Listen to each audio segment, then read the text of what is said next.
So it's almost time for the Euros. You know, the ones that aren't as good as the World Cup, but they're better than the Copa America and the Nations League. Well, yeah, we've got 6 groups, and my predictions for all of them. Let's go. In Group A, we have some absolutely brilliant footballing nations, and then there's also every team that's not Italy. The starters with Italy, they've got players like Moise Kean and Federico Bernardeschi. Oh, earphones.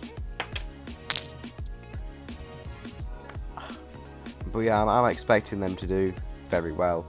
I can't see them not making it through the group, considering they're with Switzerland, Turkey and Wales. Turkey have done quite well in their recent form, so I can back them a little bit. But I don't think that Switzerland are going to do very well. I can see Turkey being a toss-up. I think that Italy are going to win the group quite easily, and I think that second place will be a toss-up between Turkey and Wales. And because there's no Brennan Johnson for Wales, I think I'm just going to edge Turkey to go through. In Group B, we have another kind of 3-team group, really, where there's one that's miles below the rest. You've got Belgium, who are just a class above.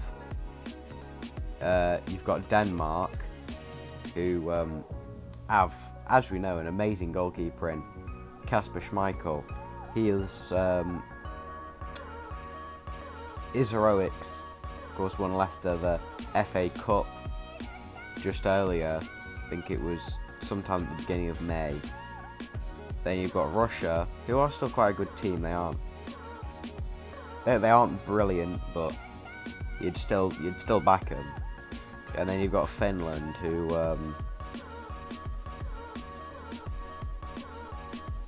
Finland.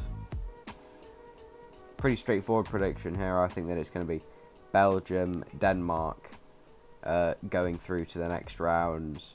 Russia to quite sadly miss out. Then, of course, Finland and Russia not making it past the group stage.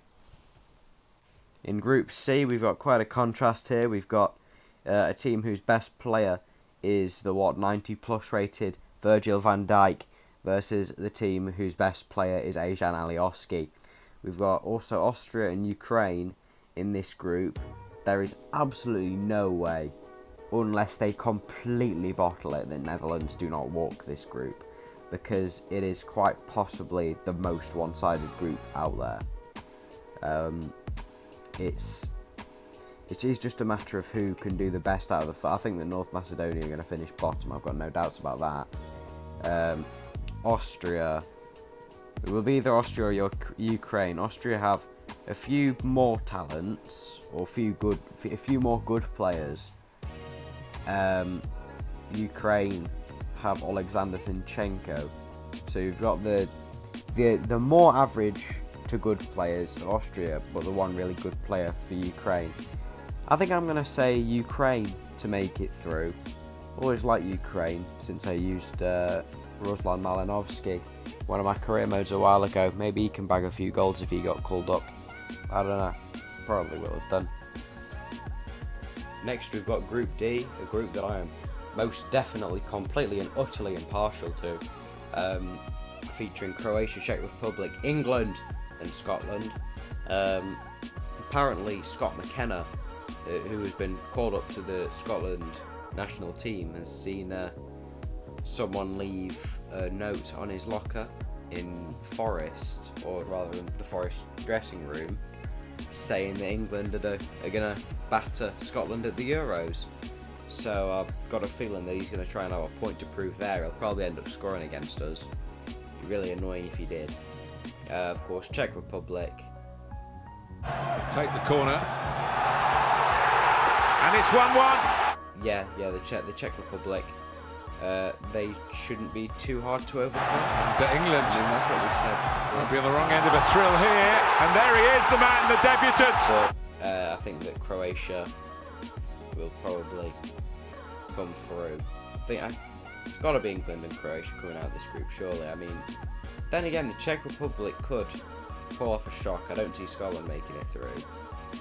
But the Czech Republic do have some quality players like Thomas Souček and Thomas Souček.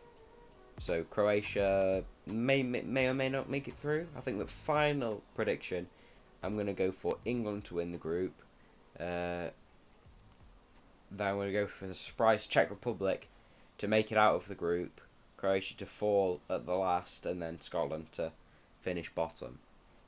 Next, in Group E, we have Poland, Slovakia, Spain and Sweden all battling each other out. Could see quite a lot of outcomes here. I think it's quite an evenly matched group.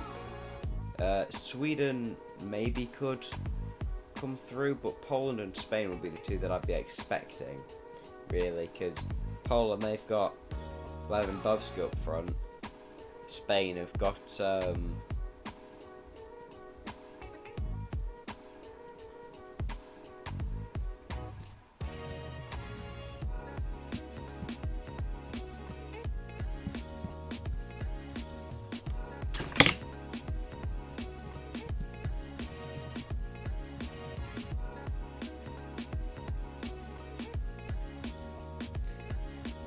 and Spain have Alvaro Morata up front.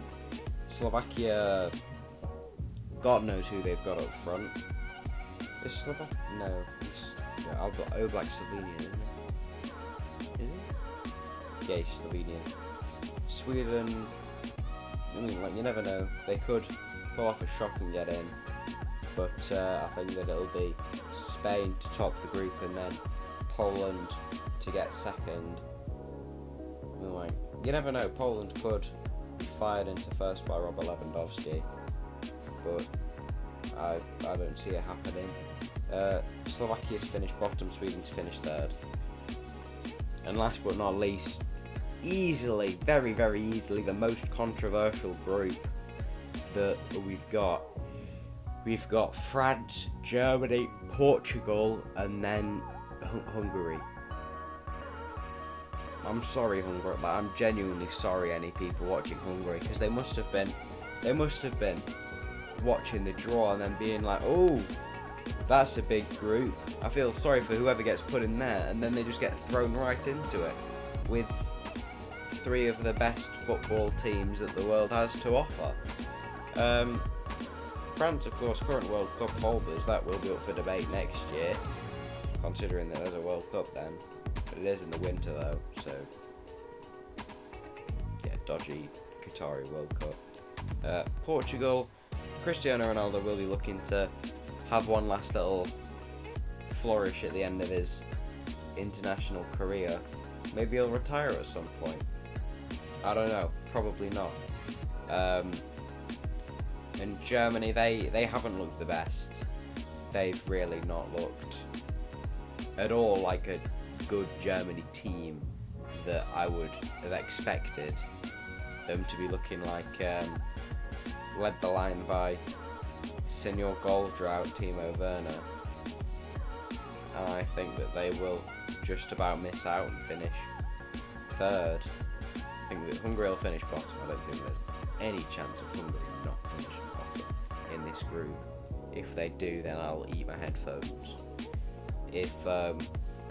Then I think that France and Portugal will be the top two, probably with. Yeah, I think that France will probably come first out of them two. Those two that, of course, did meet in the Euro 2016 final. Yeah, right. Those are my predictions. Hope you enjoyed them. Should I do a reaction to the 26-man England squad? Does anyone care? I've seen so much of it done on YouTube already. There are like so many reaction videos to it. Also, make sure that you go and subscribe to my second channel, Ray Live. There'll be a link to it, or like a button or whatever to it on screen right now, because yeah, my streams keep on getting taken down, and I feel like I'm doing too many streams on this channel.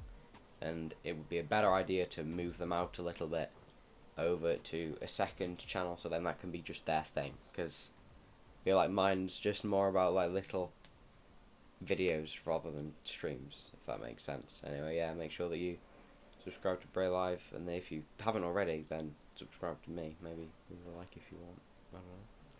I don't know.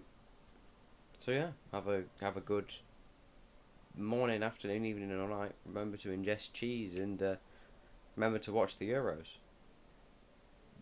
Ta goodbye time.